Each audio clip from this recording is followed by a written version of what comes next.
Thank you, Eileen. A big story this morning. Flooding cannot destroy the history. The Inwood Ballroom has been in Spillville for almost a century.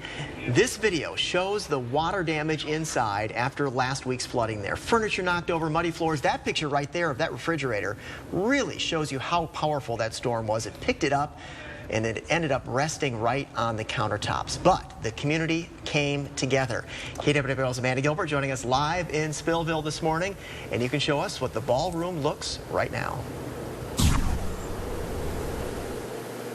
Carol and Roger Reel remember standing in this spot almost 50 years ago for their wedding reception. They're going to be back here tomorrow to make a new memory, one they were worried almost didn't happen.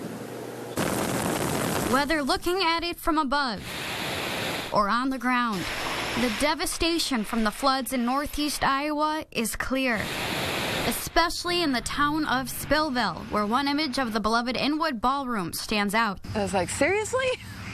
Really? It's going to be that bad? It was hard to believe. After the water went down, a look inside the historic place. But a sound of hope. The community came together to clean up the ballroom. And after all this comes Carol and Roger Reel's love story. Well, our wedding reception was here 50 years ago. Rose was their wedding song, at least they think. I'm not certain on that anymore. That's a long time ago.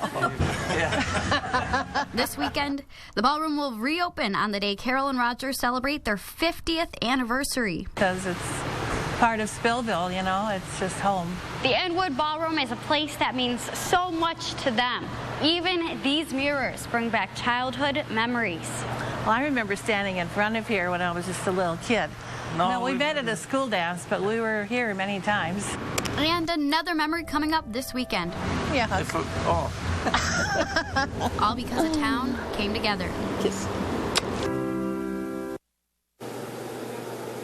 And here is another shot of how beautiful it is in Inwood Ballroom. It actually will be opening almost exactly 10 days after it flooded.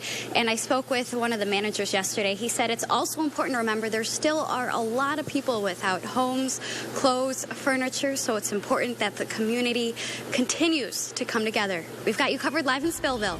Amanda Gilbert, KWWL News. And this weekend, maybe someone will remember for sure what their wedding song was, if it was The Rose. Great story right there. So many people coming together. And as Eastern Iowans recover from flooding, they are pulling together online. There is a Facebook page called Northeast Iowa Flood Relief Community. It's for people who need help and also for those who want to help. Today, an Eastern Iowa football team hosting its first home game after the field flooded.